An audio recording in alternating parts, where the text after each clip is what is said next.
하나님의 자기 계시의 책입니다.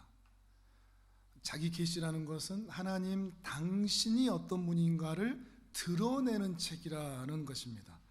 그러니까 우리는 성경을 통해서만 하나님을 알 수가 있습니다. 하나님을 알고자 한다면 성경을 통해서만 하나님을 알 수가 있는 것이죠.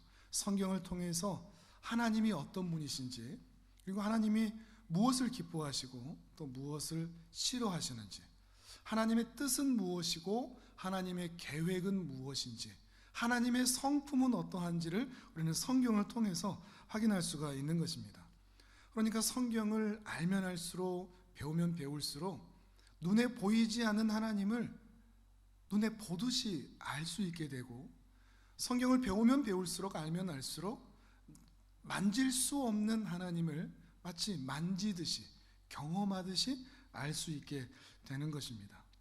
왜 이렇게 하나님을 알아야 되느냐? 성경을 통해서 알아야 되느냐? 성경을 통해서 하나님을 바르게 알아야 하나님께 바른 대접을 해드릴 수가 있습니다. 합당한 예배를 드릴 수 있고 합당한 영광을 드릴 수 있습니다. 하나님이 어떤 분인 줄 알아야 하나님의 무수한 말씀, 수많은 명령에 철저한 자발적인 자원하는 순종을 기쁘게 드릴 수가 있는 것입니다. 우리의 예배가 왜 때로 온전하지 못하냐? 왜 우리가 하나님을 사랑하지 못하고 형제와 이웃을 사랑하지 못하느냐? 근본적으로는 하나님을 잘 모르기 때문에 그렇습니다. 예를 들어서 우리가 드라마나 이렇게 영화 같은 데 보면 이렇게 새로운 회사에 이렇게 입사를 하는데 멋지게 꾸미고 이렇게 회사를 가는데 행색이 남루한 어떤 어르신이 길가를 딱 막거나 뭐 물을 뿌리거나 해서 짜증을 내고 이렇게 갔는데, 나중에 보면 그 어르신이 대체 누굽니까? 대부분 회장님이거나 사장님일 때가 있는 거죠. 왜 그런 대접을 했을까요? 회사에 이제 막 들어가니까 그 회사의 사장님이, 회장님이 누군지를 모르는 거죠. 모르기 때문에 그렇게 대접을 했던 거죠. 회장님인 걸 알았다면 그렇게 하지 않았겠죠. 우리도 마찬가지라는 겁니다. 우리의 신앙도 마찬가지입니다. 하나님을 제대로 알지 못하면 하나님께 바른 대접을 해드릴 수가 없습니다. 하나님께 바른 예배와 영광을 돌려드릴 수가 없습니다. 그저 돌로 만든 다른 종교의 대상자들과 다르지 않게 대접할 수밖에 없는 것입니다. 하나님을 바르게 알아야 하나님이 이 세상의 창조주이시며 통치자이시며 우리 인생의 주인이시라 라는 고백으로 하나님을 섬길 수가 있게 되는 것이죠. 그렇기 때문에 우리가 성경을 읽을 때에는 오늘 삶에서 내가 적용할 거리가 뭔가, 우리의 모범이 뭔가, 어떤 교훈이 있는가를 먼저 보는 게 아니라 성경을 읽을 때마다 하나님은 어떤 분이신가, 이 말씀을 통해서 하나님은 무엇을 원하시는가, 무엇을 기뻐하시는가, 무엇을 싫어하시는가, 성경을 윤리적으로, 도덕적으로, 윤리책, 도덕책, 그래서 성경 많이 읽어서 착하게 살자가 결론이 되는 게 아니라 하나님은 이런 분이시구나. 그래서 성경을 알면 알수록, 배우면 배울수록 하나님이 내 인생에, 우리 가정에, 이 나라 이 민족의 온 열방의 주인이시구나 라는 고백이 입술만 아니라 마음에서부터 출발하여 나오는 우리 입술의 고백이 나올 수 있다는 것입니다. 여러분 어떻게 그렇게 말씀을 보고 계십니까? 그렇게 하고 계시다면 여러분은 지금 성경을 잘 배워가고 알아가고 있는 것입니다. 오늘 우리는 예수님께서 비유로 말씀하신 바리새인과 세리의 비유를 보게 될 텐데, 여기에서 하나님은 어떤 분이신가, 무엇을 원하시는가, 무엇을 싫어하시는가, 하나님 앞에 합당한 인생이라는 것은 어떤 인생인가, 그리고 궁극적으로 우리 예수님이 우리의 주인이시다라는 고백이 함께 나올 수 있기를 바랍니다. 예수님께서는 사람들에게 말씀을 전하실 때 비유라는 것을 사용하셔서 하나님 나라의 복음과 그 진리를 가르치셨습니다. 비유라는 것은 뭐죠? 비유라는 것은 쉬운 것을 어렵게 만드는 게 아니라, 그래서 못 알아듣게 만드는 게 아니라 어려운 것을 쉽게 설명할 때 사용하는 것입니다. 예수님의 그 무지한 자들을 위한 따뜻한 배려를 우리는 비유를 만날 때마다 확인할 수 있습니다. 우리가 어렵게 얘기하면 못 알아들으니까 쉽게 일상에서 만나는 사람들, 그런 소재들을 통해서 쉽게 하나님 나라는 이런 것이야, 하나님 나라의 백성의 삶은 이러하지라고 깨닫게 해주시는 것이죠. 오늘 비유도 그렇습니다. 바리새인과 세리가 등장을 합니다. 유대인들은 이 비유를 딱 들으면 바리새인? 바리새인 우리 잘 알지. 세리? 잘 알지. 이들이 성전에 올라가네? 잘 아는 내용이죠. 이들이 기도를 하네? 하는 내용도 잘 아는 내용들입니다. 그러니까 유대인들이 어렵지 않게 바로 이해할 수 있도록 해주시는 것이죠. 바리새인과 세리, 이 바리새인은 그 당시에 유대인들의 사회적 지도자라고 할 수 있습니다. 신분으로도 그렇고 신앙으로도 그렇고 율법을 철저하게 지켰던 사람들이고, 수많은 유대인들은 이 바리새인들의 신앙을 인정하고 그들의 신앙을 뒤따라하기를 원했던, 학문과 교양, 정치, 종교, 경제 모든 면에서 사회적 지도자라고 할 수 있습니다. 반면에 세리는 바리새인과 정반대라고 할 수 있습니다. 존경을 받지 못합니다. 오히려 천민 취급, 죄인 취급을 받습니다. 로마에 세금을 갖다 바쳐야 되는데 이 세리들을 통해서, 세금 징수원이기 때문에 세리들을 통해서 세금을 걷어가는데, 로마에서 요구하는 것보다 이 세리들이 더 많이 걷어가는 겁니다. 그래서 그 차액을 자신들이 가지는 거죠.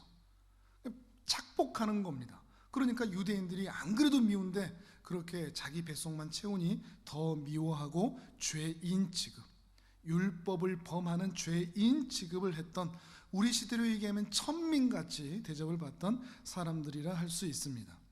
유대인들은 이렇게 대비되는 두 계층, 바리새인과 세리가 동시에 성전에 가서 기도했다라는 말씀이 예수님의 입에서부터 나오니까 매우 흥미진진하게 이 두 사람이 같이 갈 수가 없는데 어떻게 두 사람이 같이 올라가지? 라고 생각하면서 흥미진진하게 이 비유의 말씀을 들었을 것입니다. 그런데 올라가서 기도하는 내용과 자세는 매우 다릅니다. 먼저 바리새인부터 확인을 해보시죠. 오늘 보면 11절과 12절을 같이 읽도록 하겠습니다. 11절 12절 시작. 바리새인은 서서 따로 기도하여 이르되, 하나님이여, 나는 다른 사람들 곧 토색, 불의, 간음을 하는 자들과 같지 아니하고 이 세리와도 같지 아니함을 감사하나이다. 나는 일해에 2번씩 금식하고 또 소득의 11조를 드리나이다 하고. 아멘. 바리새인 지금 어떻게 기도하고 있죠? 서서 따로 기도했다 그럽니다.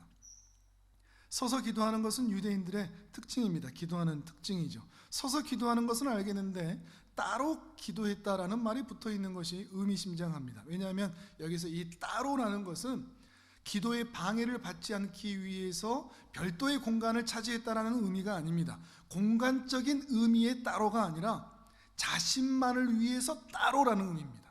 그러니까 이 바리새인이 하나님 앞에 나아가 성전에 나아가서 기도하고 서서 두 팔을 높이 들고 하늘을 향하여 기도를 하는데 자기 자신만을 위해서 기도했다는 겁니다.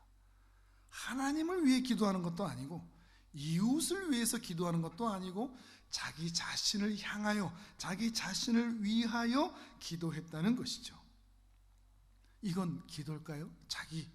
하나님 저는요 이런 이야기만 하는 게 기도일까요? 그러함에도 바리새인은 하나님이요 라고 부르면서 나름 진지하게 자신만의 기도를 합니다. 그러면서 자기는 다른 사람들과 달라서 감사하답니다.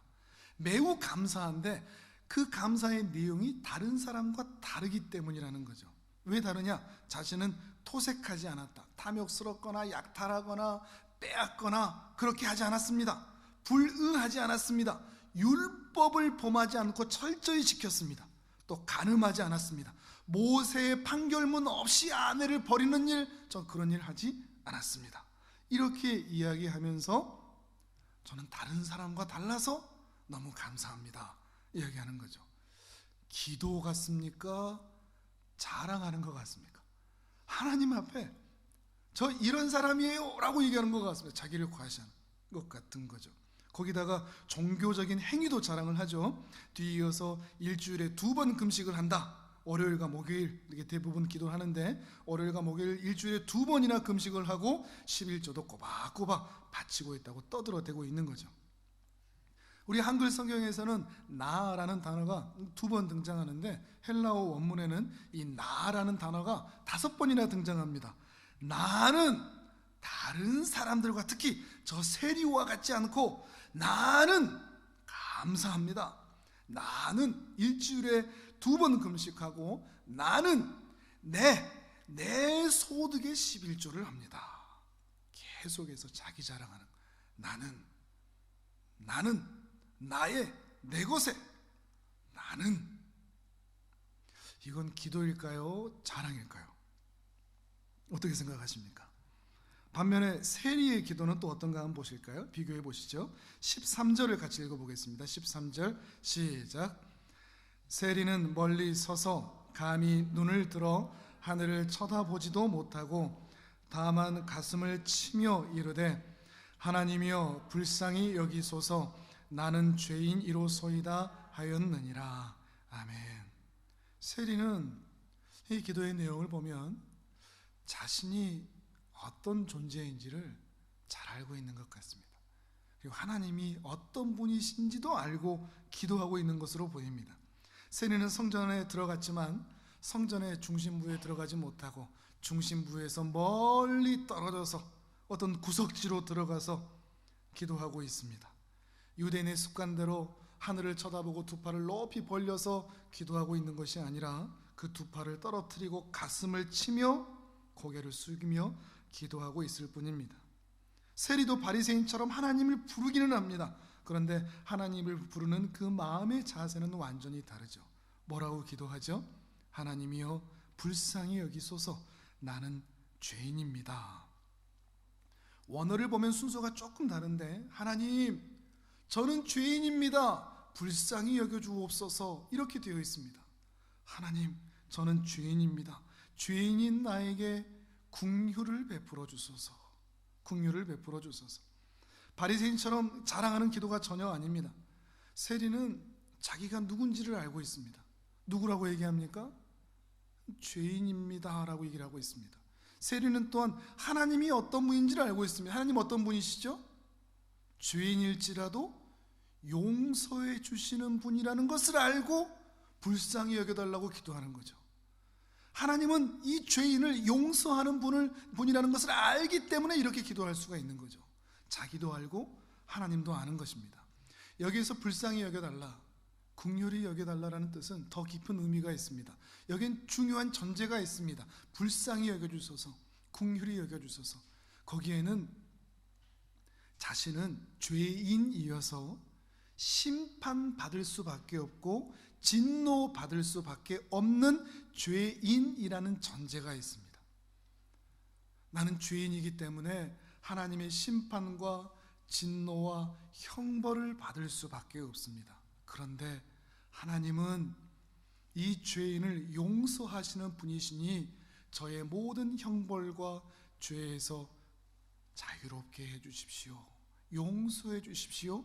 깨끗하게 해주십시오. 모든 죄와 형벌을 내게서 멀리 치워 면하게 해주십시오. 이런 기도를 하고 있는 것이죠. 그저 살살 비는 기도가 결코 아니죠.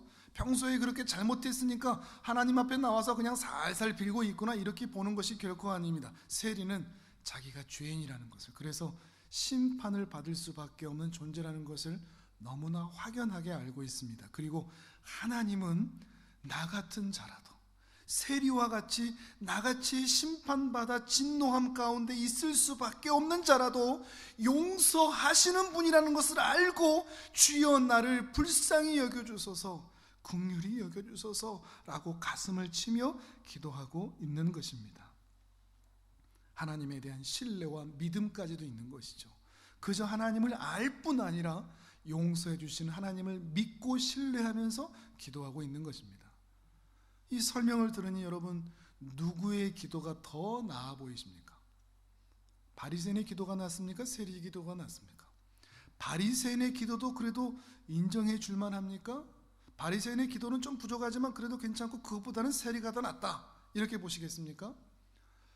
그런데 예수님은 그렇게 끌고 가지 않으십니다. 이 비유의 결론을 전혀 다르게 내고 계십니다. 누가 더 의로운가라는 것으로 초점을 맞추고 계시기 때문에 그렇습니다. 누가 더 낫냐, 이 말씀하지 않고, 누가 더 옳으냐 이런 얘기도 하지 않고, 누가 더 의롭냐로 말씀하고 계십니다. 14절을 같이 읽어보겠습니다. 14절 시작. 내가 너희에게 이르노니 이에 저 바리새인이 아니고 이 사람이 의롭다 하심을 받고 그의 집으로 내려갔느니라. 무릇 자기를 높이는 자는 낮아지고 자기를 낮추는 자는 높아지리라 하시니라. 아멘. 여기서 의롭다 하는 것은 쉽게 얘기하면 하나님께 인정을 받는다는 겁니다. 세리는 하나님의 인정을 받는다. 그럼 반대로 바리새인은 하나님의 인정을 받지 못한다. 처음에 유대인들은 이 두 사람을 비교했습니다. 누가 더 낫나? 바리새인이냐 세리냐?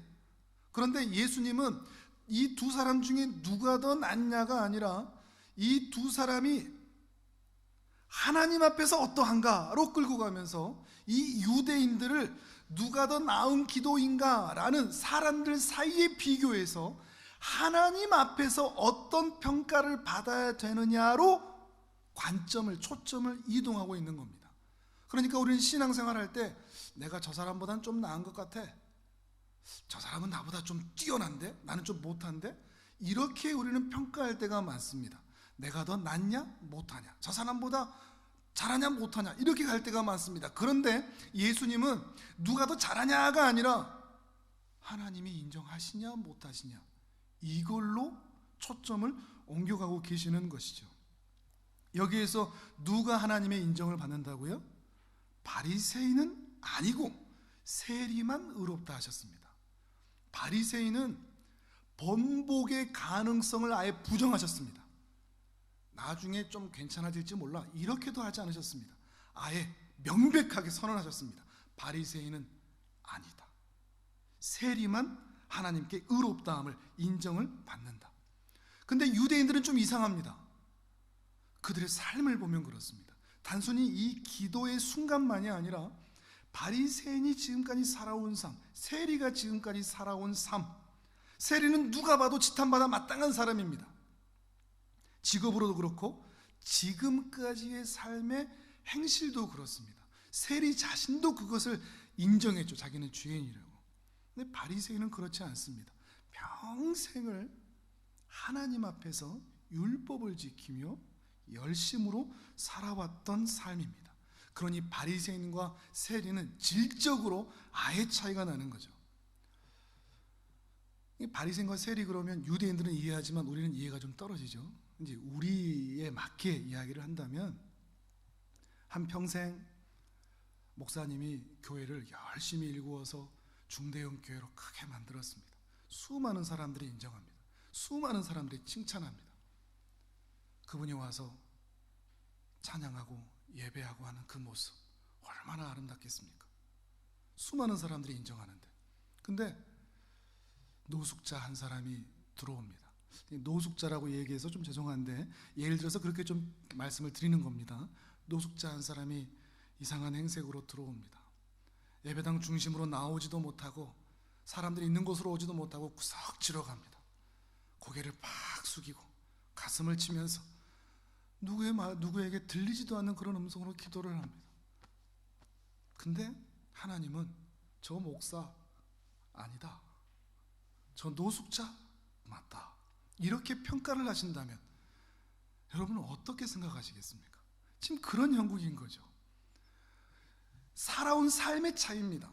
이 순간만에, 그 순간만의 기도의 내용이나 멘트나 자세, 그것으로만 평가하시는 게 아니라 삶 전체를 가지고 예수님은 평가하시는 거죠.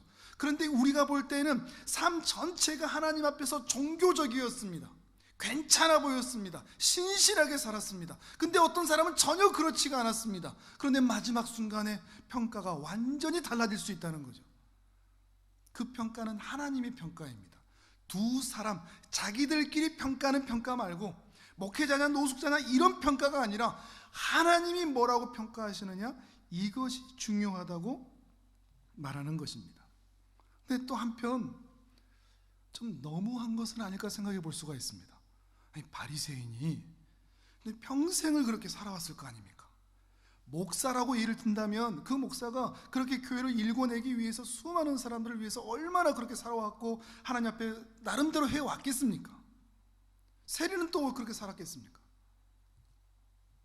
근데 그런 일생의 종교적인 삶, 하나님 앞에서의 삶을 아예 부인하시는 하나님의 평가, 좀 뭔가 번복의 가능성도 주고 희망도 주셔야 되는데 아예 부인해버리시는 이 모습을 보면 왠지 답답함을 느낍니다. 그리고 두려움도 함께 느끼게 됩니다. 다른 말씀도 같이 한번 보실까요? 히브리서 말씀을 같이 한번 보겠습니다. 히브리서 11장 4절, 우리 화면을 보면서 같이 읽도록 합니다. 시작. 믿음으로 아벨은 가인보다 더 나은 제사를 하나님께 드림으로 의로운 자라 하시는 증거를 얻었으니 하나님이 그 예물에 대하여 증언하심으로 그가 죽었으나 그 믿음으로써 지금도 말하니라. 아멘. 가인도 제사를 드렸고 아벨도 제사를 드렸죠. 그런데 아벨은 가인보다 더 나은 제사를 하나님께 드렸다, 이렇게 평가를 합니다. 근데 우리도 이렇게 평가를 하죠. 누구보다 더 나은. 그 말은 그 누구는 그래도 괜찮은 이라고 평가할 수 있습니다. 가인도 괜찮은 제사를 드렸는데 아벨은 더 나은 제사를 드렸다, 이렇게 평가할 수 있는 거죠. 바리새인도 기도를 괜찮게 했는데 세리가 더 옳은 기도를 했다라고 평가를 할 수 있습니다. 그런데 성경의 평가는 그렇지가 않습니다. 창세기 4장에 보면 가인과 가인의 제물은 하나님께서 받지 않으셨다고 그랬습니다. 그래서 믿음으로 제사를 드린 것은 아벨일 뿐이죠. 이상합니다. 가인도 제사 드렸습니다. 가인도 예배 드렸습니다. 가인도 하나님께 드릴 것을, 제사 드릴 것을 가지고 왔습니다. 그 정도 했으면 정상 참작을 해줘야 되는 것 아닙니까? 그 정도 했으면 이해해 주셔야 되는 것 아닙니까? 근데 가인은 받지 않으십니다. 바리새인과 세리의 비유도 그렇고 가인과 아벨의 제사도 그렇고 예수님은 오늘 우리를 굉장히 좁은 신앙의 문으로 데리고 가십니다. 천국 문이, 복음의 문이 넓을 것 같습니까? 좁을 것 같습니까? 어떤 성경을 보면 굉장히 넓은 것 같이 보이다가 오늘 같은 본문의 내용을 보면 이야, 굉장히 좁을 수도 있겠다라는 생각을 하지 않을 수가 없는 거죠. 평생 바리새인처럼 예배드리고 11조하고 헌신하고 헌금하고 기도하고 금식하고 했는데 하나님 앞에 합당하지 않다라는 평가를 들을 수도 있다고 하니까요. 하나님께서는 세리의 기도만 받으셨고 아벨의 제사만 받으셨으니까요. 우리 이제 어떻게 해야 되죠? 어떻게 해야 우리는 그 좁은 문으로 들어갈 수 있게 될까요? 힌트가 있습니다. 예수님께서 세리만 의롭다고 하신 이유가 있고 하나님께 인정받고 칭찬받은 이유를 말씀하고 계시니까요. 14절을 다시 한번 읽어보시는데 후반부에 조금 더 집중해서 읽어보시길 바랍니다. 14절입니다. 시작. 내가 너희에게 이르노니 이에 저 바리새인이 아니고 이 사람이 의롭다 하심을 받고 그의 집으로 내려갔느니라. 무릇 자기를 높이는 자는 낮아지고 자기를 낮추는 자는 높아지리라 하시니라. 아멘. 아, 이거네 생각할 수 있겠죠. 자기를 높이는 자는 낮아진다, 자기를 낮추는 자는 높아진다. 아, 그러면 교만하지 말라는 거네, 겸손하라는 거네, 건방 떨지 말고 의시되지 말고 조금 더 가지고 있다고 다른 사람 무시하지 말라는 거네. 그 말 아닙니다. 교만한 성품을 말하는 게 아닙니다. 여기다가 괄호를 하나 놓으면 조금 더 정확해집니다. 무릇 하나님 앞에서 자기를 높이는 자는 예외 없이 하나님께서 그를 낮추시고, 하나님 앞에서 자기를 낮추는 자는 예외 없이 하나님께서 높이실 것이다. 하나님 앞에서 어떻게 하느냐 하는 것입니다. 하나님 앞에서 자기를 끊임없이 낮추는 자는 그의 삶이 세리와 같았을지라도 높이신다, 인정하신다 하는 것이죠. 우리의 삶의 모든 순간에 하나님을 어떻게 섬기고 예배할 것인가, 하나님 앞에서 우리의 마음의 자세를 어떻게 할 것인가, 바리새인처럼 나는 내 자랑을 하며 살 것인가, 아니면 세리처럼 우리의 죄인됨을 인정하고 하나님의 은혜만 구하며 살아갈 것인가. 최근에 어떤 목사님이 이제 유행어처럼 됐죠. 정치꾼과 같은 목사님이 그런 말을 했지 않습니까? 하나님 꼼짝 마, 까불면 죽어, 이런 얘기를 했지 않습니까? 본인은 하나님과 그만큼 친하다는 이야기를 했다고 합니다. 그만큼 하나님과 친하니까 하나님 꼼짝 마, 이런 얘기를 했다는 거죠. 근데 처음에 말씀드렸듯이 하나님이 어떤 분인지를 너무나 모르는 겁니다. 신학의 문제가 아니고 그 사람의 성품 자체의 문제도 아니고 본질적으로 하나님을 어떻게 대접하고 대우하며 그분 앞에 우리가 어떻게 해야 되는지를 아예 모르는 것입니다. 하나님이 친구 같은 거죠. 근데 그 목사님만 그럴까요? 우리는 안 그런 것 같습니까?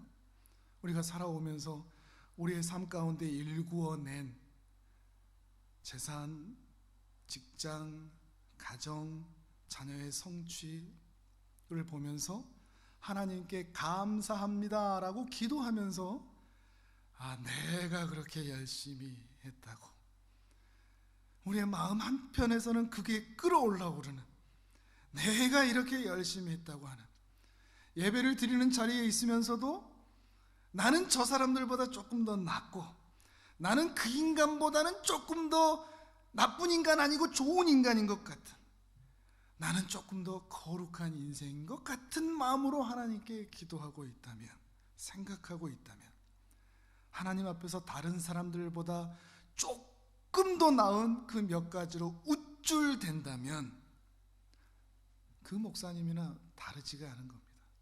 바리새인과 다르지가 않은 겁니다. 왜 그렇다고요? 하나님을 모르기 때문에 그런 겁니다. 하나님이 어떤 분이신지, 하나님이 차원이 다른, 얼마나 위대하시고 크시며 광대하신지, 그분 앞에 서면 지렁이 같은 존재로 설 수밖에 없는, 아니 그 이하로 설 수밖에 없는, 얼마나 아름다운 분인지를 전혀 모르기 때문인 것이죠. 반대로 하나님 앞에 자신을 낮춘다는 것은 하나님 앞에 자신이 어떤 존재인지를 너무나 잘 아는 것입니다. 자신은 하나님 앞에 서기만 하면 죄인이며 진노와 심판의 대상일 뿐이고, 내 공로는 하나도 없고 내 노력도 없고 내가 한 것이라고는 아무것도 없고 그저 하나님의 은혜라고밖에 말할 수 없는, 하나님 앞에 나의 삶, 열심, 정성, 그게 다 소멸이 되는, 없어지는, 말할 수도 없는, 드러낼 수도 없는, 생각나지도 않는, 매 순간 하나님의 은혜요 긍휼하심이라고 고백하지 않을 수가 없는 그런 신자의 삶인 것입니다.